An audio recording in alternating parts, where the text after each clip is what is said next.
we start now? Are we on? We on? Okay. Good afternoon, everybody. Welcome to our BJM Current Issue Talk. This is our second time, and we hope to do it once a month. Today, we are seeing you all at our Facebook fan page, BJM fan page. And our topic today is about why literacy is a must when consuming news in the case of Afghanistan and Taliban war that we already consuming all the time today. And of course, people who are here with us are all the BJM lecturers, and thank you all for making this conversation beneficial to our audience and our students. Of course, we have a lovely moderator, Ajahn Phương Thong Thong. Thank you again, and I think I wouldn't waste any time. I like to pass this on to Ajahn Phương เลยค่ะ Enjoy the show ค่ะ ขอบคุณค่ะ everyone. Okay, so we are now also live at the BGM page, Facebook page, and also the JC Thammasat page. So as usual, if you have any questions, you could leave it in the comments and then we'll get back right to you. Or maybe right between the talk, because we wanted it to be as friendly as possible. We don't want it to be a lecture that some of you as a students might be so boring right now. So what we'll be talking about today is, as you could see from the name, why literacy is a must when consuming news. Should we start with what exactly is literacy, since we all have different ideas or we define it differently? Can we start with that? Ajahn Renee, you should be the first one, I guess, as women's first. Thank you. I think literacy just refers to the ability to identify a different media as well as the message sent by them, so that if a person has literacy of media, he or she can make sense of the message very well. He or she will not only understand the message, but also understand why the message is sent by the different media outlets. That is my understanding. Mm-hmm. And for the other two, Ajahn Sacha, what is literacy? Media literacy. Yeah, I would have to agree with Ajahn Renee, of course. Again, just like last time, I wouldn't dare to disagree. But I would have also said, or I would have taken maybe a wider approach. Literacy in general, just meaning that you understand something, that you know the reason why whatever is happening. And we're talking about media literacy, so fully agree with Ajahn Renee. You understand the messages that are being sent, why they are being sent, the meaning behind it, maybe even. And if you're able to do all this, then you're literate. And that's what we're hopefully achieving today. Mm-hmm. Mm-hmm. Ajahn Renee, is there anything more about literacy? The only thing I would add to all that, which of course I also agree with all the definitions that were already provided, is it's really a mindset and an attitude towards consuming the news. Not just reading the news to support your own position or what you already believe, but also critically being able to analyze and being willing in many cases to say, I want to learn more and I might be wrong here. So literacy is not just the skill of being able to tell what is fake, what is not. In this day and age, it is so hard to figure out what is reliable news and what is not. So it's really about, I think, on top of everything that was just mentioned, it's an attitude and it's just a mindset that I want to learn more, not I want to kind of prove my point, which unfortunately is something that a lot of people are kind of doing, not just in Thailand, but around the world. They want to have their points proven and that their views be validated. They're not always looking for the alternative viewpoint that in many cases might help them know better about the issues, not just around the world, but also within their local contexts. Then Sasha, please. Yeah, and I just wanted to add something on top of that because it makes complete sense. And I also think that the media that we're consuming these days, also then whoever's watching right now, if it's students or whoever might agree, there's just so much we're consuming all the time, 24/7, 365. So being literate, like actively, is kind of exhausting because we all know you shouldn't be trusting every source. You should like question everything. But do you really do it? Because it's really exhausting. Right? You're going through your Instagram or your Facebook and you're like, wait, do I need to question everything? So I think that's also a big issue right now. Why? Even though we should be literate, maybe, sometimes we're not because it's just so exhausting. Mm-hmm. Mm-hmm. Definitely, I totally agree with the part that we are so exhausted. But then when it comes to media literacy with this particular topic, I mean, Afghanistan, Taliban, Al-Qaeda, all those words for those who consume news every day seems a lot. And we tend to question a lot of things also. But why do we need the media literacy when we are consuming those kind of information or those news? Why is it so important? I mean, literacy is, that it is important, but with this particular topic, why is it so important? Just to get us started, the main thing we have to understand is that we can learn a lot from what is happening around the world. Right. But we can't learn, of course, if we're approaching it from the lens of look at how much better our country is, look at how much more developed our lifestyle is compared to those people. So I think that literacy helps us not just understand and interpret the news. I think it also helps us learn from what is happening, because many times what we've seen is that, and what I will say as we get more into this Afghanistan kind of conversation topic, is Afghanistan is not the first country that has failed within the past few years. This whole Arab Spring that we've been talking about, I've been talking about it since my master's degree, and my master's degree now was 10 years ago. I don't want to emphasize my age here, but I do want to emphasize that when I was a master degree student, we were all excited about the Arab Spring and the potential. 10 years later now, nobody is excited about it. They're looking at, okay, how many of those countries that participated in this Arab Spring are now actually a fully functioning democracy? I would say most of them are not, and many of them have fallen into the condition that Afghanistan is facing right now. So I think that big part of media literacy is not just comprehending what we're seeing, it's being able to take that knowledge and also applying it towards the future. But I think that I would really like to not just hear from my other esteemed panelists, but also hear from the others, like why this is important, because I think it's important, but I'd like to hear from other people about why it's important. Anyone would like to add now? Or Renee has already pretty much covered it all. I would add one thing though. So obviously that makes complete sense again, and I think that's a big issue. I just think why it's also important is because, and we talked about it amongst ourselves, right? That you like as an audience, you trust certain sources, and I think that's related to it being exhausting if you have to validate everything by yourself. So you're like, okay, I have my 3, 4, 5 sources that I consume, that I follow on Facebook, IG, whatnot, and I just trust them.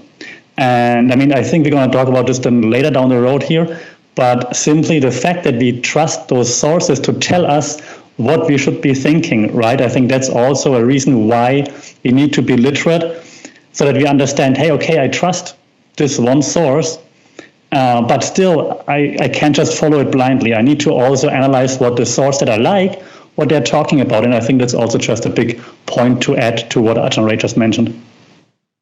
Mm-hmm.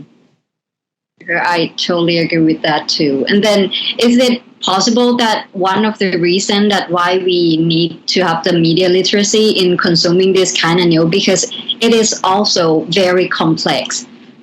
I mean, the story has happened and we have been hearing about that for a very long time. I did some research and it says that the US has been in Afghanistan for like 20 years. They spend $2 trillion in the war. And then there are so many words, there are so many things that it seems like just listening to one source of news is not enough. And even if, listening to the news every single day, we still didn't get the whole pictures of that.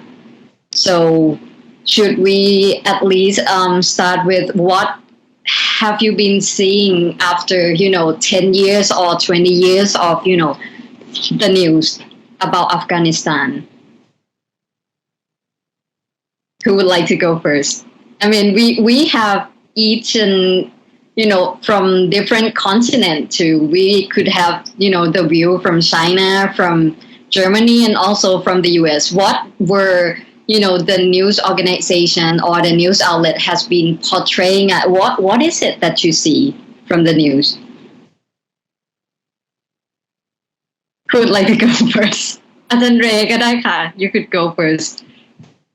Yeah, so just in terms of the whole situation, I think that we've seen the humanitarian news frequently get reported. I think everyone has seen the photos and the pictures of so many people trying to flee the country, people who are so desperate to leave the country that they think their best course of action is to prop themselves up into the wheel well of a moving plane that is about to take off, and thinking I'd rather die doing this and risking my life rather than staying in a country that now, again, seems to be under the threat of terrorism, which is basically the same situation that they were in 20 years ago. So the first thing that kind of sticks out to me is, I've been following this for the past 20 years. I was still living in America when I first heard about and were following this kind of news here. And I was just surprised that, as you said, $2 trillion were put into the country. And I was thinking, how many of us even get a fraction of that amount in our lives? And yet this amount was spent, and yet nothing has changed.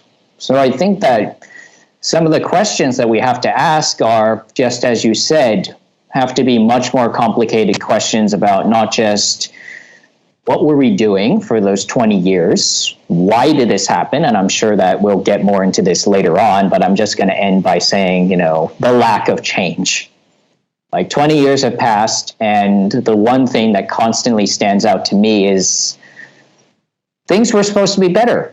Afghanistan was supposed to be a much more developed country than what it is right now. And if anything, it is the opposite of development. It would be, I would say, classified as a failed nation state. So that is the one thing that kind of stands out to me from all the sources is we've seen this movie. We're trying to make the happy ending, but yet we're back at the same sad ending. That was kind of the end of the last kind of previous movie that we'd already seen. So the sequel didn't build anything. It was like same movie all over again. So that's really what stands out to me. Lack of change. 3 keywords. Mm-hmm. Is there anything changed though? In 20 years, what is it that you see in the news? Besides, we know that it's humanitarian, but I don't know how they portray the military that is going in, or the picture of the country, or is there anything changed? Just the one thing that I will point out is that one of the things that I was always following in this was that Afghanistan women who used to be very oppressed, they could not get an education, they could not do certain jobs or occupations, they couldn't even play sports. So that was one good thing that did come in this kind of relative period of calm, but at the same time, when we're trying to build a society, we don't just want them to have a temporary condition in which, for example, the Afghani women are able to do all the same things as the men without any restrictions. So it was kind of now that you mention it, a strange situation in which we did have some great things happen, in which we did see gender equality happen within that country. That is a very good thing. But at the end of the day, when we're talking about development, are we talking about development such that, they have a nice moment, but the rest of it will just turn to garbage and rubbish? No, that's not why we do development. And I think maybe one of the things that we maybe got fooled by is the fact that there was better gender equality, I should say, happening within the country. And we thought that I think many of us were lulled into sleeping and thinking that Afghanistan was well on its way to a developing country. And that, I think, reemphasizes your key point that maybe we were not focused on the right things. And I think this area of focus is something that journalism always has to focus on. So many things that we can report on, but what are we missing is something that I think we should definitely talk about further. Sure, and that is from someone who has been living in the country for quite some time and then moved to another country. That's what he sees. Ajahn Renee, what is it that has been, chosen in the Chinese newspaper or, news outlet for quite some time? Okay, thank you. I actually chose to talk about this issue from the perspective of framing. So I would like to compare the framing strategies chosen, adopted by Chinese media and US media. And I really take this task very seriously. So last night, I did some mini research, and here are the numbers I would like to talk about. So last night, I checked the headlines of around 190 articles published on xinhuanet.com, okay, in Chinese language. And the time frame of the sample is between August 14 and September the 9th. Among these 190 articles, the dominant frame of 67 stories is latest development of Taliban actions. And 48 stories, the dominant frame is latest development of US and NATO withdrawal actions. 18 stories are focused on US foreign policies on Afghanistan and its failure. 17 stories are about China's stance on Afghanistan issues.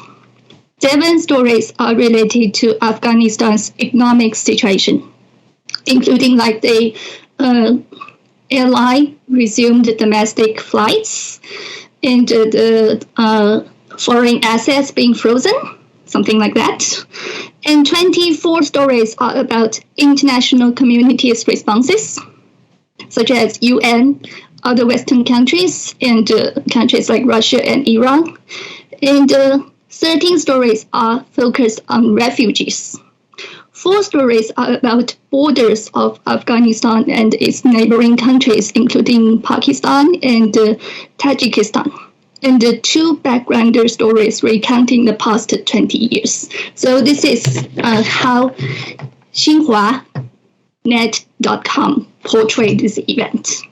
I also checked New York Times, okay? And I collected 39 stories. Among these 39 stories, of course, the framing strategy is quite diverse. Also, 5 stories are about the fate of the workers who used to work with US or its allies. 3 stories are about latest development of Taliban and the withdrawal. 2 about the wrestles between US and Taliban. 1 backgrounder, the casualty report of this war in 20 years. And 1 story about challenges facing China. 2 stories about challenges facing Biden government. But the interesting thing is 16 out of these 39 stories are about women's rights. Okay, 16 out of 39 stories are about women's rights. But in contrast, in Chinese media, the women's rights stories are not highlighted in headlines at all. None of the 190 stories put women's rights in the headline. No. So this is a very interesting finding, and I also want to analyze why these 2 different news outlets adopt different framing. Okay. So for China, I think because Xinhua is a state-run news agency, so in order to analyze why Xinhua adopts such framing strategy, I think it's necessary to analyze the Chinese government's stance towards Afghanistan issue. So China and Afghanistan, we are neighbors. We share a border. So I think the stability and the safety of Afghanistan actually has always been a big concern of China. So as a neighbor, China definitely does not want to see that Afghanistan once again becomes a base for terrorists that fight against China. So, and also China is also worried that the breakdown of order in Afghanistan will spill out to neighboring countries such as Pakistan, which definitely will pose a threat on China's national security. So I think only a stable Afghanistan will be in China's interest. Besides, China has a lot of investment in Afghanistan. So financially, China also hopes that the environment in Afghanistan is quite stable. Then when America suddenly withdrew from Afghanistan, definitely this hasty withdrawal will just plunge Afghanistan into chaos again. But at the same time, it also left a power void. So I think it is a chance for China to play a stronger diplomatic role in that area. China also sees it. You can analyze China's recent activities, including like meeting with Taliban's representatives and calling the former Afghan government. China just tries to urge different factions in that country to build quote-unquote Afghan-led and Afghan-owned country. That is China's stand. So there is potential cooperation with Afghanistan in the future. And also China hopes that Afghanistan can play a positive role in its One Belt, One Road initiative. That is why nowadays, I think if you check Chinese media's reportage on Afghanistan is quite refrained. So it's not, they are trying to, how can I put it? Just that they strive to refrain from portraying the current situation in Afghanistan in a very, very extreme or negative way. That is the Chinese media's framing strategy. And another thing why why Chinese media did not put a highlight on women's rights issue also has something to do with China's so-called non-interference foreign policy. So China is reluctant to talk about or to meddle with other countries in so-called internal affairs.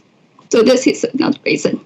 But if we check why like Western media, including like the New York Times, tried to highlight the women's issue, okay, I think, let me check, okay. I think first, of course, from the perspective of journalism and humanity, this issue, women's rights issue, is definitely worth the spotlight, okay? Definitely worth the spotlight of the media, definitely worth being highlighted. Women's uncertain future under Taliban definitely is a big issue that merits the media's spotlight. So we do not argue about that. We should focus on this issue. And another reason I think the women's rights, they improved the women's rights as well as the comparatively freer lifestyle in Afghanistan in past 20 years. They are the legacy of the U.S. intervention. They are the legacy of U.S. intervention. We all know that the U.S. intervention from the start was driven by anti-terrorism motive, right? But later on. So here I would like to cite one article written by Jen Kirby, published at Vox.com, he argued that, quote unquote, women's rights were packaged as another justification for the war in Afghanistan. And the US used women's rights to help justify the invasion of Afghanistan. So I think this is another reason why media in Western countries would like to highlight the women's rights issue. So because of obviously they improve the women's rights and the better lifestyle or the legacy of that war. So this is my first take, and I would like to hear Ajah's take here. Too serious. It took me a lot of time. Really took me a lot of time to count how many stories are there.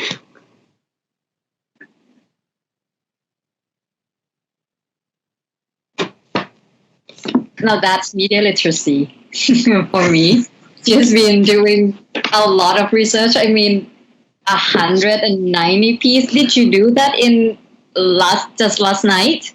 6 hours. I used 6 hours to do this. 6 hours. To check. Yeah, because I think framing is one of the important issues in media literacy, so that the students can understand how media shape and construct the reality from different angles, and try to let them understand why different medias construct the same issue from different angles. So just as I mentioned, I talked about the Chinese media's stance and the Western media stance, and I tried to explain why they adopt different the framing strategies. Mm-hmm. This is very interesting, and I think we'll go deeper in that after we listen to Ajahn Sasha first. In Germany, you did 6 hours research for that? Actually, I've been researching the past few weeks on that, and I have lots of things to share. But I did not research Chinese newspapers or Chinese outlets. I focused more on the English-speaking ones. But to answer your question first, before I go down that road, your question was how the German media talks about the whole conflict, right? And I left Germany like more than 10 years ago, so now I don't follow it too actively, but now, of course, when something pressing happens, I do. And for me, it was very interesting to see that, like, as it unfolded, like as the withdrawal basically happened, as the US left, the German media and the politicians actually too were the first ones to say, oh, we messed up. Like the whole news, no matter of left, right, whatever, they're all jumping into like the similar direction, saying this should have been done better. And we as partners of the US, because we've also been there with our soldiers and so on, we should have somehow managed that better. And that was surprising because, as I said, I haven't followed the German news for too long, and I thought, hey, that's quite introspective. That's like reflecting already. It was surprising, well, in a positive way. Then, however, after that, of course, the news outlet also want clicks, right, and views and so on. And I think that now connects to what Ajahn Renee said. The women's rights, for example, are also a big talking point in German media, simply because it leads, right? If it bleeds, it leads. And it's like if someone is struggling or something and you can highlight those points, then people are going to click on it. So, of course, women's rights are also a big issue there. Then you can also see just the disaster and the economic downfall. I checked also today, the economic downfall is a big thing, like talking about how the Taliban don't have any money and they don't know how to use the money and they don't know how to run an economy. So that's now today the talking points. So the initial talking points were more like the personal disasters, women's rights, and so on. Now, 2 weeks later, it's more like, hey, what happens to the country? But of course, still looking at like how the Taliban are going to mess all of this up. Now, that's the German talking point. Since I now feel challenged by Ajahn Renee to also highlight my research, so I think we're going to go down the road later anyway, so we still have lots of time. But just the one thing that actually agrees with what Ajahn Renee just said is I was looking at I know the first, I think 12 or 13 search result pages on Google when I searched for news, Afghanistan and so on, in English speaking though. And well, the one thing that I told you guys before that I found very interesting is I only see results related to my interests. So I usually click on left-leaning news publications. So all the results I got were all like left-leaning news outlets.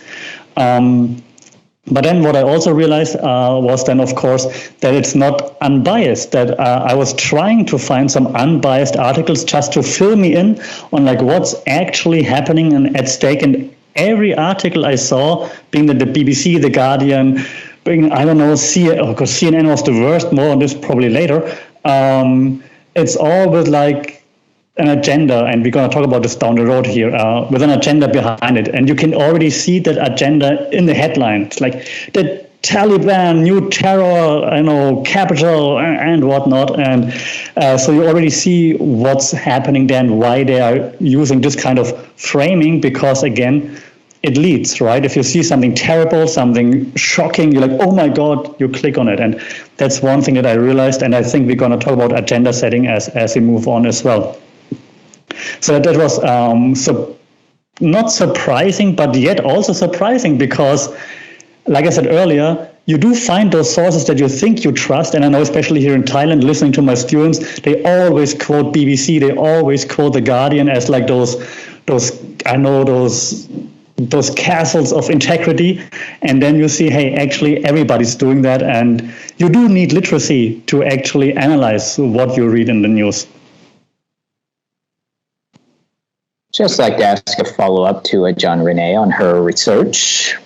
So John Renee, could I just clarify, because I think you said something really important. So out of all the news articles, how much did we really find out about the condition of Afghanistan? So not just focusing on women's rights, not just focusing on economic structure. Would you say that out of all the news that you coded, did we really see like a complete picture of Afghanistan from the social level to the economic level to kind of the other current events and issues? Would you say that there was a complete picture painted of the real condition in Afghanistan, or do you think that there were a lot of gaps that you found in your research? Because I think that that's kind of an important point I would like to focus on before I go to my next one. Because I only touched on the headlines. Actually, I didn't read the complete article, so I think I'm not very qualified to answer you this question. But anyway, from the headlines, I think the media outlets, both China and the U.S. media outlets, try to find diverse angles to portray this issue. But I really doubt it is a complete picture. I really doubt it. I don't think it presents a very full picture of the situation. Yeah, because that leads to my next point that I want to kind of talk with you all about, is because we really focus a lot on international media and what international media should do. We say the American media should do this, the Chinese media, with China becoming a very big power in the whole world, should do more. But then I'm thinking to myself, every single country needs to have its own independent and very vibrant kind of media system, the fourth estate that we keep talking about. When government fails, the fourth estate will save us, is kind of the key theory that has always been kind of talked about with regards to why journalism is important. And of course it is. But I'm just wondering here, in terms of, should we really be relying on the US or the Chinese media to be telling us how Afghanistan is? Should the Afghanistan country have its own vibrant, independent media? Because that is one great thing about Thailand, I will say, okay? When government has made a mistake, you need the media to hold them accountable. And I see that in every single well-developed country, there is a media system that encourages discourse, encourages people to talk about different things. They don't focus on just one thing. And that is the one limitation, I would say, that comes from just looking at the international media angle. Because the one thing that I'm always wondering about is, where was the fourth estate in Afghanistan? I believe if there was one, we would see more about Afghanistan than just economics.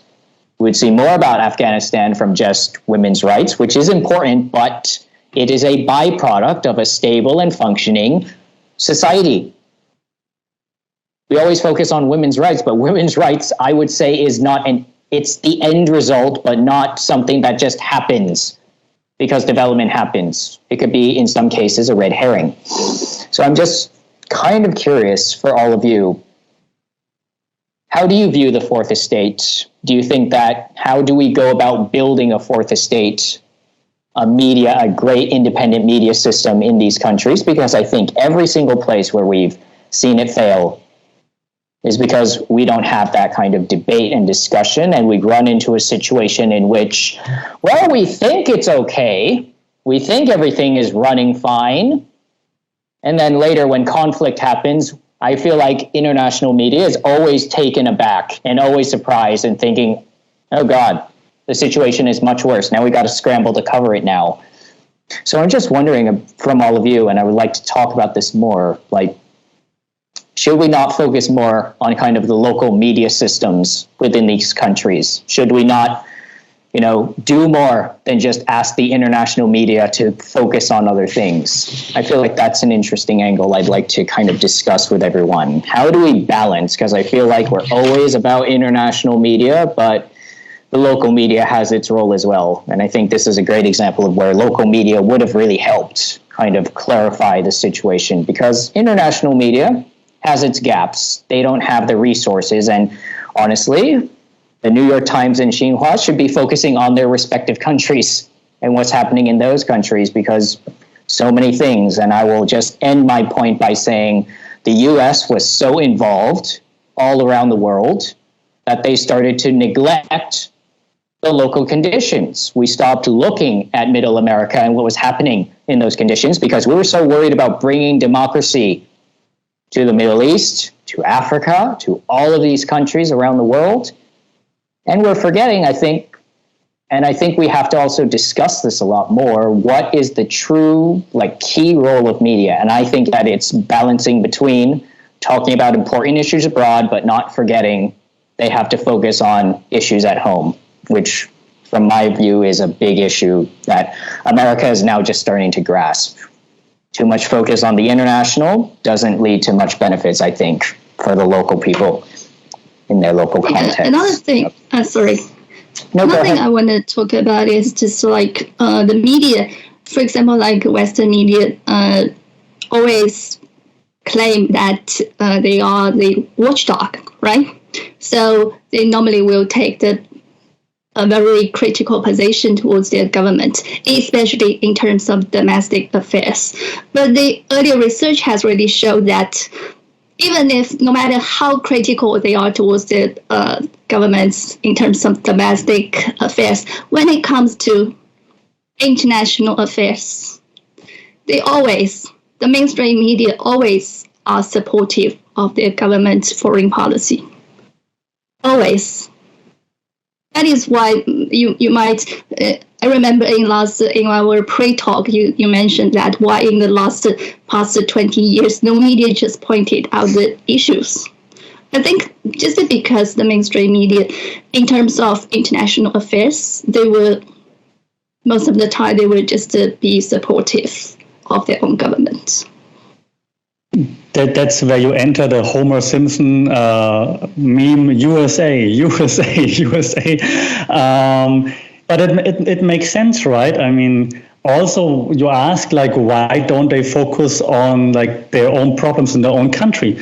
Because it's more fun to point the fingers at others. And as long as there is a place to point, you can be like, hey, it sucks here right now, and we have some problems with people not having work. But look to Afghanistan; it's way worse. There's something burning. Look there, video of bombs falling, of Taliban shooting, and then you get the views and the clicks. That's way sexier than talking about the jobless or homeless situation in Los Angeles, for example. Right? So that just sells much better. I think that's one of the reasons why now we're hating on US media, why US media in this example does that. Also the reason why we look at US media, for example, or at Chinese media, but sticking with US media is because CNN Fox, for that matter, NBC, they established themselves as global media outlets. They're not saying we're the US media outlet, they're saying we're a global media outlet. They have headquarters in Germany, they have offices almost all around the world. Not where it would matter right now, of course. They're not in Afghanistan and they're not in Thailand, but they do try to be like a global news outlet. Like they want to be CNN Germany, CNN UK, CNN France, and so on. And I think that's just part of why we accept them as this global leader, even if it's not a good idea, of course. So I agree that local news outlets would be like super important. But the question I want to ask you guys in this regard right away, and that's why I was like, I want to say something. The question is, how do you go about with that, especially in the example of Afghanistan? Because as far as I understand, before the Taliban took over, like in the 90s, before apparently it was somewhat developing. There were apparently women's rights. I didn't do much research, but apparently it was much better until the Taliban took over in 96-ish, I believe, or that's when the US went in, I believe, right?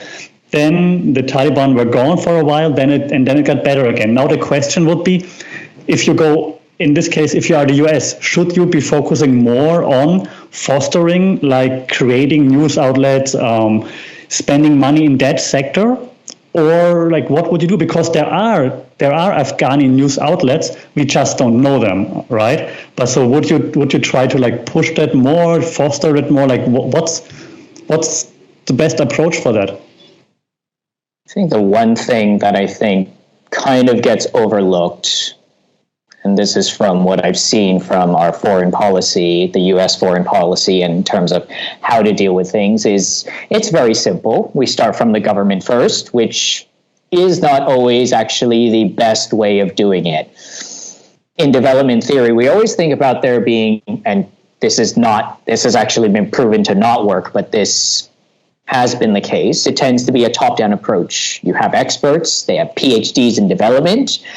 You ask them to like give their consultation on how to develop a society, but what we forget is that they've never lived in Afghanistan. They don't know the cultural context. They don't know the conflicts. And the one thing that we always forget is you've got to build community. People have to like each other to some extent, at the very least. They have to like each other enough that they're willing to work together. And this is where democracy can either succeed or it fails.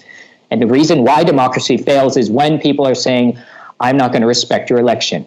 I'm not going to respect those other people because they're different. Racism, segregation, discrimination. America was dealing with this even when it was supposed to be a very vibrant democracy. So I think that we have, and I think Sasha points out a very good point, we've got to focus on those people first. And I believe development theory has now started to say you have to include those local people involved, not just token people who maybe come from an area of privilege, and you have to involve everyone. This multi-stakeholder approach, which businesses talk about a lot, but sometimes governments don't talk enough about, is something that I think we need to focus on more, because you can't build a community if everyone is going to be selfish, because selfishness, what does it breed? Breeds corruption, breeds people thinking, I could take this money, spend it on improving my community, or I can take it for myself, which is what I heard a lot of politicians in the country were doing. And that's a big problem when you have a full focus on making sure the election happens and showing them how a democracy is supposed to work. Democracies are messy. I'm not going to mince words here. Democracies are messy. And they get even messier when people refuse to agree on anything. When they said, we are going to stick with the people who agree with us. We're going to continue to get the support from the people who like us. And as far as the people who don't like us, well, you're the enemy. And that's not how communities, countries, governments can even fully function. So that is a great point. And I would say that we have to go at it multiple levels. But at the same time, I will emphasize this again. You have to focus on empowering. And this was a key point in development theory, is the focus has to be on empowerment of the local people, giving them the tools, not the experts. The experts have to give the tools to the local people and then let them implement it. Not in some like kind of tokenistic kind of way, they have to really own it. They have to do it. You can't just be there holding their hand. You got to let them do it their own way. And that was not really the approach, but I think because I study development, that is the approach that has to be done. It's a lot harder. And this is something that I think I would like to kind of reach out to all of you now for another question. And I'd like to start with Ajahn Phuong, kind of get her take first, is do we spend too much time dumbing down things? I feel all the time like we're in a very highly complex society. Everyone talks about how government should be better, but you have multi-million people in your population. You're trying to think about being fair to all of these different people, many of whom you're never going to be able to talk to. And yet we constantly, within education, we're talking about, at least in my case, I am told many times, expect less of the students, dumb things down, make things easier for people to understand. And I'm thinking to myself, excuse me, we are not in a simple society anymore. Learning how to do all these things requires a very, very high level of understanding and comprehension. And we're not going to get there if we constantly are trying to dumb things down. But before I kind of make any assessment on dumbing things down, I would like to hear from each of you, maybe Ajahn Phuong first. Do you feel that journalism and news is dumbing things down, or do you feel like we're doing a good job of challenging people to understand that complex issues don't get simple solutions? They're very hard. Mm-hmm. I'm wondering what your take is first. Things, that the new word.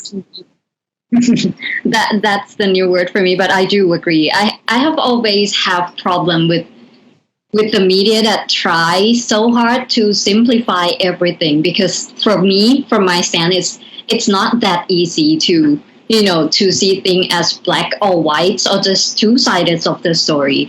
And I don't know, one of the reasons that the media in Thailand, at least some of them are explaining to me, they were talking that they try to simplify everything because that is what the audience wanted. If things are too complicated, too hard to understand, the result would be that the audience would never turn to them. They would just turn away and they wouldn't like to understand or trying to understand about what is happening. So what they are trying to do in Thailand right now, a lot of them is trying to simplify them, trying to explain everything super easy. I mean, having just two sides, it's easy for you guys or the audience to just take one side and then it's easier that way, and the media is dumb things down, like you say. I do agree, and that's not good for both the media and the audience.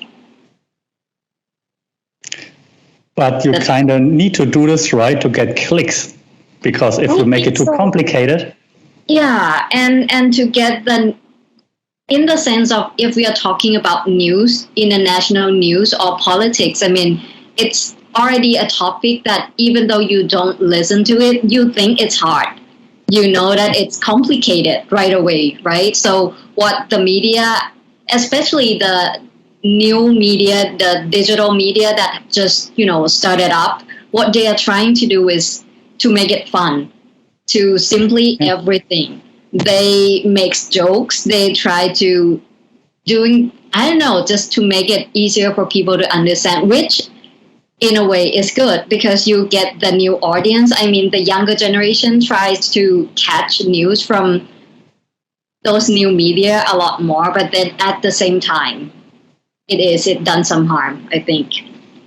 Yeah, I like how you say it with the young generation, because I just talked about this in my class yesterday. So hey, JM412 students, if you're watching, I'm checking the view count, probably not. But if you should be watching, because we talked about this yesterday, and I talked with them about like how to write for the web, like how to write so that you can get like lots of views, people sticking with your article and whatnot. And we said, well, the first no-go is if you have a long article, no one's going to read it. And it basically makes you, but so based on research, right, then you should give the main take of your article. The main takeaway needs to be in the first two paragraphs or even in the headline already, because otherwise no one's going to read until the end. It's not like an academic paper, right? You need to give the information right away. And don't write paragraphs that are too long and break them up with pictures or images and videos, because no one wants to read like 5 paragraphs in a row. So that's all based on how people interact online right now, and it all makes your point.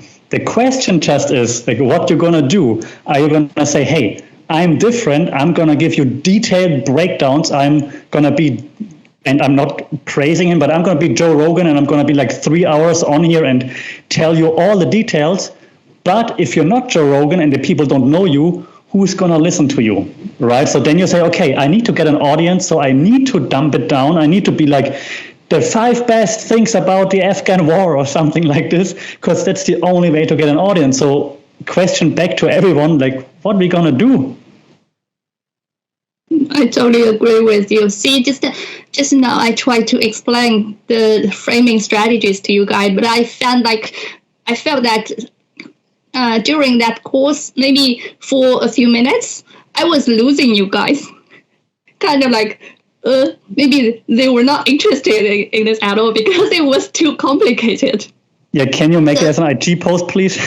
That is why I think that is what the audience wants. When the readers read a news story, that is the story. So in the story, there will be characters, and they want to be some good guys and some bad guys.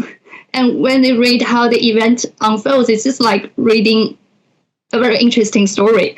That is why the media just cater to their preferences and dumbing down the things.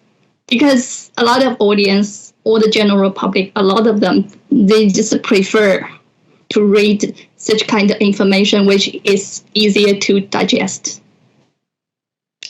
I think that leads to another interesting one, which is, I think we are talking now about the important point, and I think that was the question that was just posed there, is how do we encourage people to read more and use their critical thinking? I think that there is a lot of nuance here that maybe we all take for granted. I remember when I was in school, and I'd like to hear from all of you about this, the teacher would tell you what was important. And I think all of us would roll our eyes at some of the things the teachers would tell us to do, because some of it would seem interesting, the other parts would be boring, and then we wouldn't pay attention to it. But yeah, I think that all of you made the point in that engagement is everything. How we present things, how we communicate things. But I think that there needs to be, I think, another step is not just are we engaging people, because if we work in marketing, that's really, did we engage them and then did they buy our product? That's what they mainly worry about. But when we're talking about these issues of state development, equality, ensuring that, everyone in society has an opportunity to improve themselves, yeah, we want to engage them, but at the same time, we need to make sure that they fully understand every single action that you take in these complex issues have a strength and a weakness. You may have one action that you think is great, but it has its drawbacks. So when we're focusing on these highly complex issues, which I mentioned before, how do we get people to that next step? How do we get people to, and I mean, this is a very broad question because I think there's so many different angles that we have to cover here.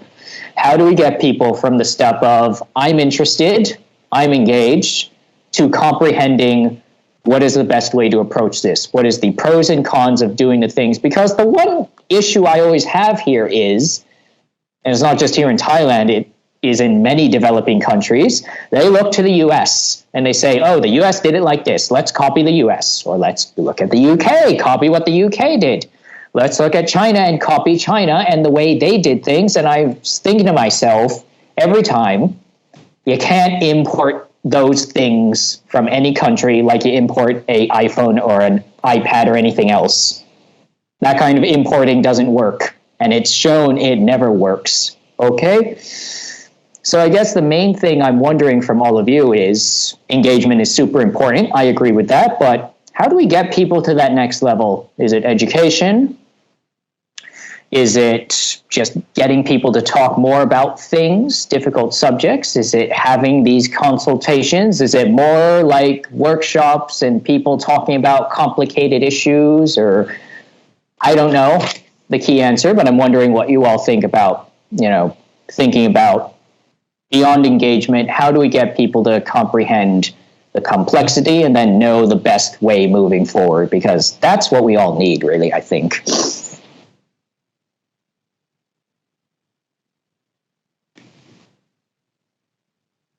Everybody seems like everyone unmuted, but no one's saying something. Okay, so I'm gonna go first. All right. So I think that this beyond engagement, that's also a pretty cool buzzword or a buzz phrase, beyond engagement. I'm gonna call one of my classes beyond engagement. That's cool because it's important. It's really important because you're right. We always think like engagement matters, but the question is like, what do you do with it? What's next? And I'm looking at the Facebook comment too, and I think he made a very good point there. So hey, former BGM student alumni in the house, we appreciate it.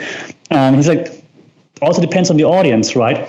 Because like, what does the audience expect from you? Are you a Huffington Post that's just there to give me like a quick overview, and I want to be able to just know a little bit of what's going on, or are you another outlet that really goes into detail, and I'm reading you because I want to learn something? Now we have that issue again, right?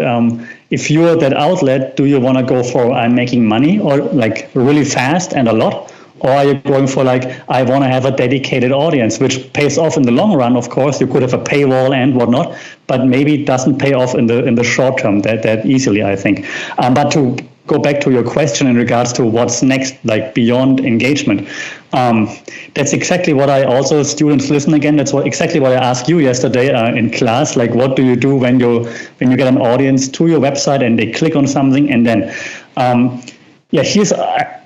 there's like two thoughts that I have. One is, what would be ideal, like trying to ensure understanding, trying to maybe have some interactive elements that ensure that they really understood what they just read or what they watched or what they listened to. But then the other point of view is it feasible and does it make sense?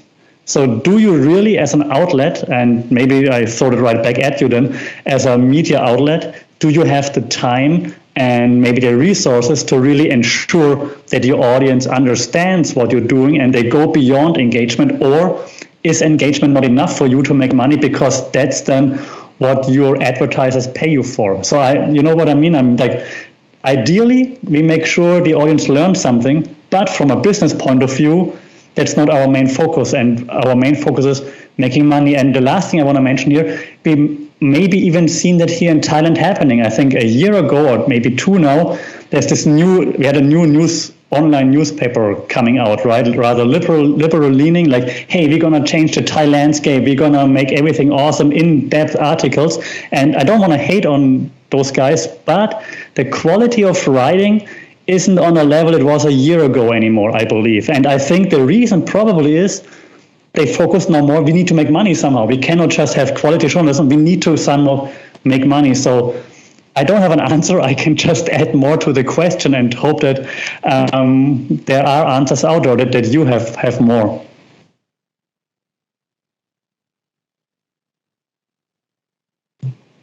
How to make money? Some people will just say so-called good journalism can bring good money.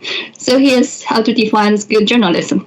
Good journalism, maybe now a lot of media outlets just send the information, just publish the information that the audience want to read or want to see.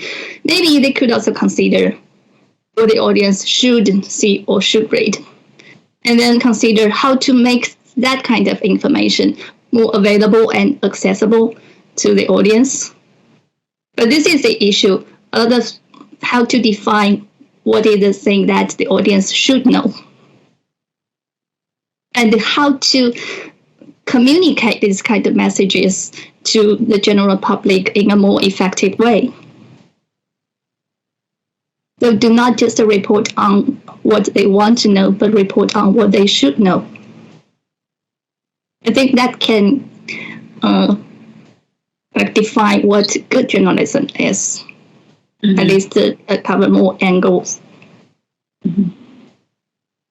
But one thing with what the people should know is what is it exactly? I think that's also another question.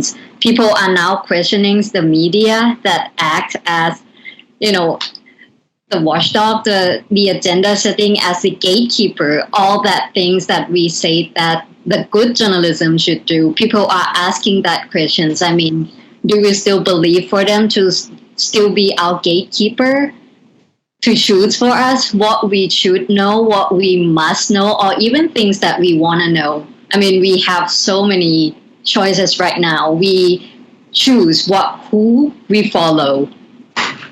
That may be some other thing, right? I'm just curious, and this is one other thing that kind of popped up as I was thinking. Sure.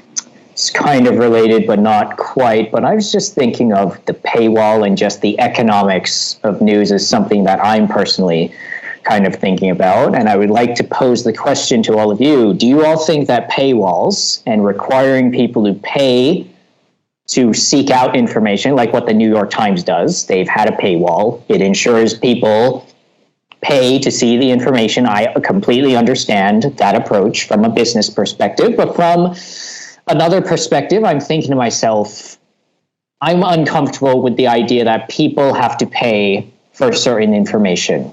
But I'm just wondering, because I feel like in order for us to really understand, we need to have not just the Google search, but the Google search has to lead us to sites that are not going to tell us, you have to pay 200, 300 baht to access this per month, which is a common issue that I see on a regular basis. And I'm thinking to myself, I have the money, I could spend it, but what about all the people who maybe are in the rural areas, the countryside? They have a smartphone, but they don't know what reliable news is, because in their kind of space, people don't talk about it that much, because many of the issues that are discussed, and this relates to international media, don't relate to their current life situation. So I'm just wondering, and this is not quite related, but it's an interesting one. Do you all feel that information should be made freely accessible, or do you all feel that we have to maintain a kind of paywall to protect the business interests of a journalism organization? If we don't do a paywall, they're all going to die, which is what I've heard in more formal terms. But I'm just wondering, because I do feel information is power. That's where all this begins. But at the same time, that information was not produced for free. People had to do research, like a John Renee spent 6 hours. I would not want her doing that for free on a regular basis. It's not fair, of course. But then, key question. Should information be accessible, or should we continue to maintain these paywalls which don't allow information to flow as freely as it should? Just wondering on that. That is another big issue, whether journalism should be a public service or should be a business, and whether news is a product, a commercial product, or just a public goods. I think that is a long-standing debate already. And I mean, that leads to the next question. Do you all feel that news should operate as a business? Because I personally view it as a public service. I always have. Can they charge fees? Of course they can, but should they try to make everything as freely available as possible? I would say yes. But I'm wondering, like from the others, how do we manage this public service versus business angle? Because this is something that, as John Renee just pointed out, they've been wrestling with this for years. And I think even now, we don't have a clear answer. And I think being able to address this question is going to be able to help us, create a vibrant media environment that stimulates debate and better understanding of all the issues we've been talking about here. But wondering from the others, how do we balance between the public service and the business sides here? Okay, just a few thoughts on this. One, I feel like we ignored Ajahn Fung's question at the beginning, like media watchdog and should we trust them? And I just quickly on that point, I think the issue is that the audience realized you cannot trust the media like blindly. And that's why the watchdog role is like slowly moving away. Also a problem here is if you ask our students, faculty of journalism and mass communication, who wants to be a journalist? That's silence. Exactly. So why? Because it's just maybe not exciting. I don't think so. It could be exciting, but it doesn't pay well. Like, ask the students who end up in like news agencies, like, hey, so how's it going? Well, I gain lots of experience, but that's about it. That's all you get, right? So it's just doesn't pay off to be in journalism, at least in Thailand, as far as I'm concerned. Because if you go into PR, marketing, and whatnot, you use your skills somewhere else, you earn more money. Okay, but that's the reason why I think we don't regard journalism on this high level anymore, like we used to maybe back in the 50s or 60s or whatever. And like, hey, he's a journalist. Wow, so cool. We don't have this anymore, right? Everybody can set up a website and just write about Thailand, yeah, for example, and then you're a journalist. So that's one of the issues. But now back to the question with like the paywall and should it be a public service and so on. Research that I've been doing for years, Ajahn Renee, for years, for my new media studies class shows that paywalls don't pay off. Like, there are only maybe a handful of publications that actually make money with a paywall, maybe like the New York Times. But it's also a reason, for example, why The Guardian has like this, if you go to The Guardian, this huge annoying yellow pop-up thing in there because they know paywall wouldn't work. So they bother you like, hey, give us money, we're worth it. Sure. But, you know, that's because paywalls don't work. Now, to go into detail about the question whether or not it should be a public service. I'm not sure about Thailand, so maybe Ajahn Fung, you can tell me, like and maybe also in China or the US, like in Germany, we have like 3 media outlets that are financed by the government. They are completely not private. And then, of course, we have private outlets, but we have like those 3 media outlets that are financed by the government. So you basically pay for it with your taxes. And that leads to lots of discussion. Like, I don't agree with what they're printing or what they're showing on TV. They use my text for those strange or like weird news that I don't agree with, and if I don't agree with it, it must be false. So this has been going on forever, ever since I remember, right? So there are news that are basically paid for by the government or like supported by the government, but then the opinion in the conspiracy theorists area is, so they get money from our taxes, so they just say what the government wants them to say. I'm assuming that's similar in other countries as well. So which then leads me to, we only ask questions to each other today, which then leads me not to the conclusion, but to the follow-up question. If you don't want news to be a business, and I was surprised to hear this from you, Ajahn, right? That if you don't want the news to be a business, how are you going to handle it with the financing then? If it's a public service, like if it doesn't come from the government, where does it come from? Donations? Curious. And how is it in Thailand, Ajahn Fung? So you're not just nodding there, you also have to say something. How is it in Thailand? Okay, so there is a government-funded media in Thailand, but as Thai people, as I would look at that channel, it's a TV channel. People would say that it's trustworthy, but it's boring. That's what it is. I mean, people would look at that and say it's one boring channel, and people tend not to go there because most of the thing that they would show on the channel would be something that is very, what's the word, knowledgeable, something people might know. Yeah, educational, because that is what the government think we should know, we should be consuming. I think that's what it is. When it comes to Thai government, when they paid for something, they tend to have some certain ideas about what Thai people should be listening to or watching. And most of that wouldn't be something exciting enough or new, maybe. Yeah, for the people to listen to or to watch. While at the same time, we have the alternative media or even the public media that is more fun. I mean, they catch up with the world more. So, yeah, that's kind of hard for us to, going for that road, I think. And for the paywall, I am the one that I did donate for The Guardian once because I like the way they are asking for money. instead of, I mean, the way that they were using the words and stuff, yeah, it's long, but still how they are using with the words, I feel okay with that. And when they are using the words that triggers me, like transparent and, all that words, I feel like I've been reading them for free for so long. So yeah, I could pay for that a little. I mean, $5 or something. I paid for the New York Times also. What I hated most would be when I don't want it anymore and I have to spend like an hour's time to unsubscribe that.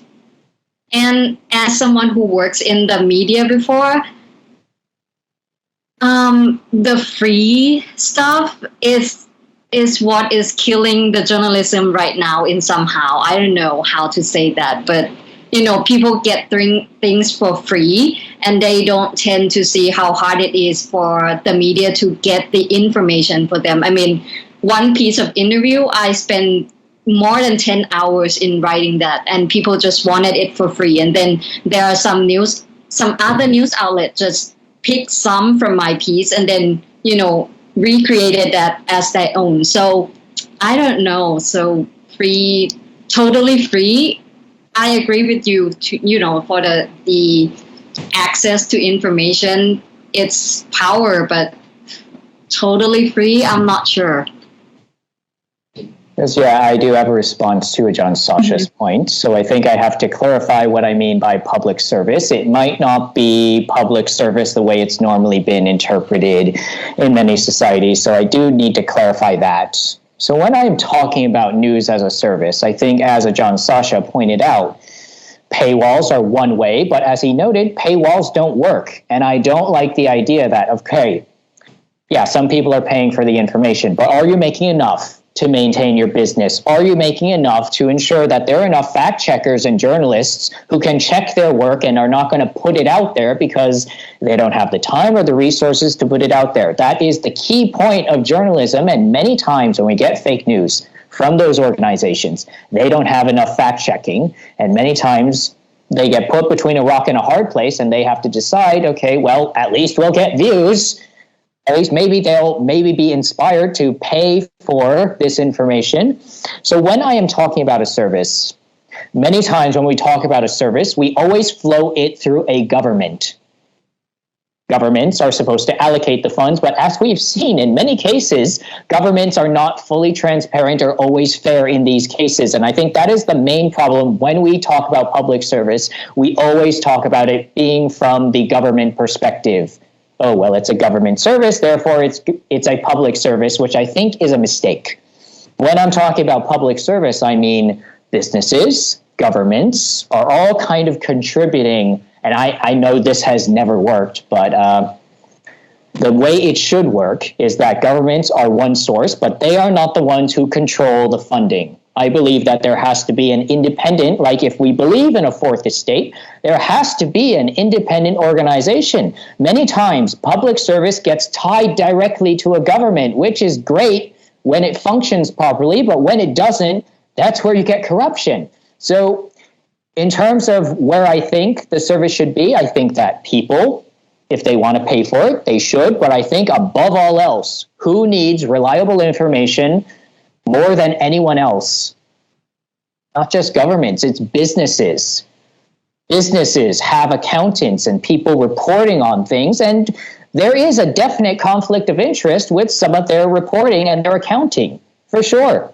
So I think that businesses have to also contribute to this, and they can contribute through their taxes, which they should be paying, by the way. All businesses should pay their taxes, I believe, to their governments, but part of those taxes should be going, I think, to these independent organizations that help fund these news organizations. They shouldn't go straight to government. I think that that's always been the case, but I think that that is something that we need to reconsider, because when you're flowing all the kind of money, resources, and you're saying public service means government manages it, I think that's wrong. I think there has to be an independent kind of stakeholder from different parts of the community that manage this. And this is where I think news organizations are going to be less stuck between, do we need a paywall or can we offer it as a kind of service there? So that's just my argument. I think that is where we have to talk more, making sure that government is not, because when we look at the whole structure, if I could map this out, we have everything, and then we have government, all the money flows in to the government when we talk about public service. And I think that's not the spirit of what public service was. Like, there has to be, I think, another layer or another organization in there so that news organizations don't have to keep asking themselves, who do we charge? How much do we charge? Because the other problem is that I think newspapers have not moved past the fact that they don't have advertising revenue anymore.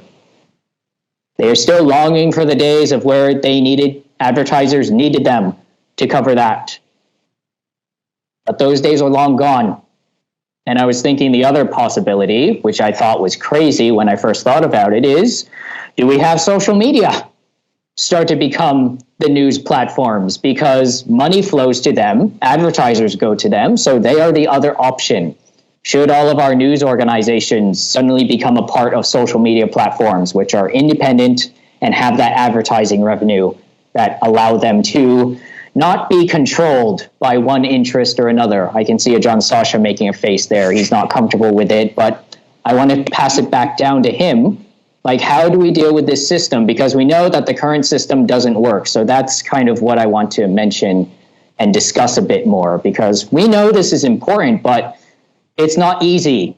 It's not just put up a paywall or make it a public service. That wasn't really what I was talking about, really. But there has to be, I would say, a third way.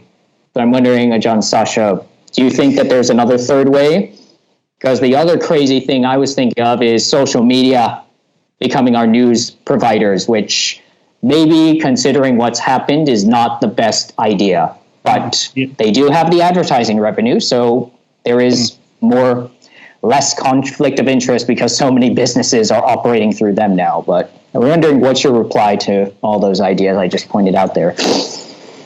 Yeah, I feel a bit bad replying and making that face, because I'm the new media guy, right? I'm teaching new media studies. I'm like, hey, social media is awesome. Let's all go on social media. I had a whole class on social media, like conducted on social media last semester. We didn't use MS Teams. We only used social media for a whole sum. Social media is awesome. But for news, censorship, like Twitter banning Donald Trump and things like this, do I want to trust them with like independent news reporting?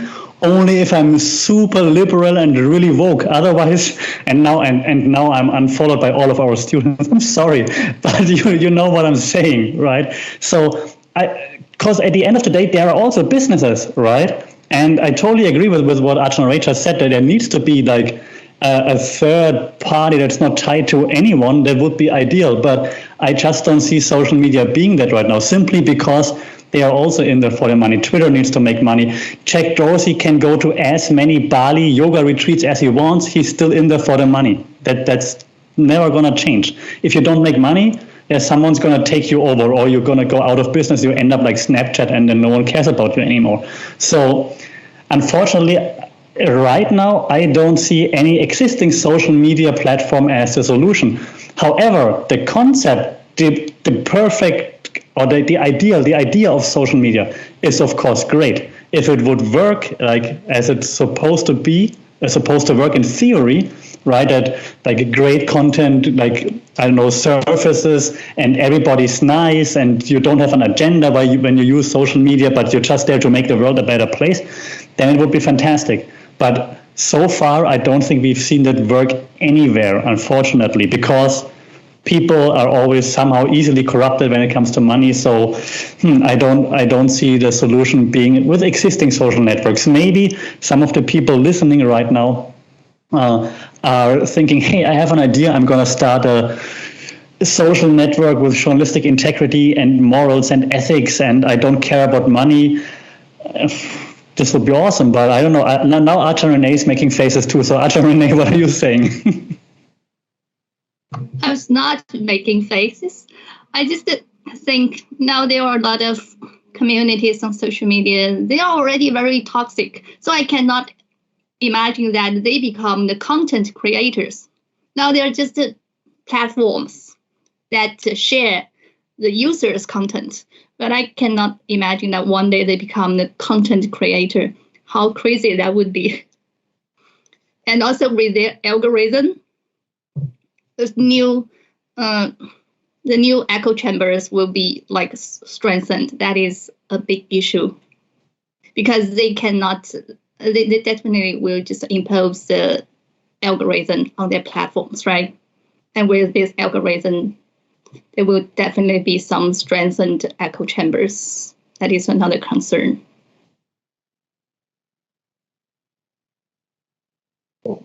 John Fuang, do you have a third way?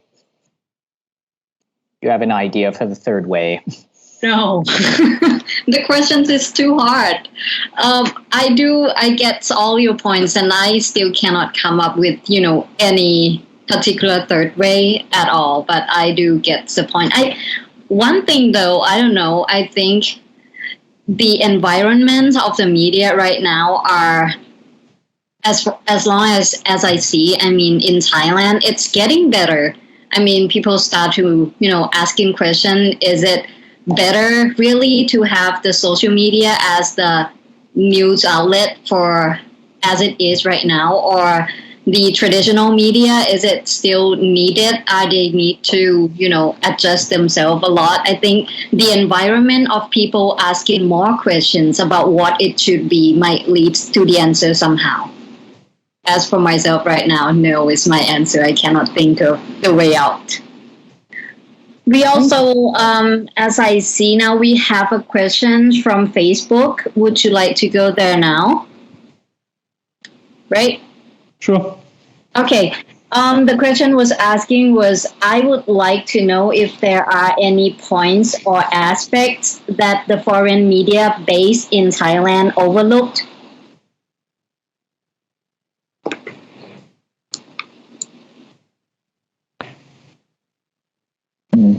That is the questions.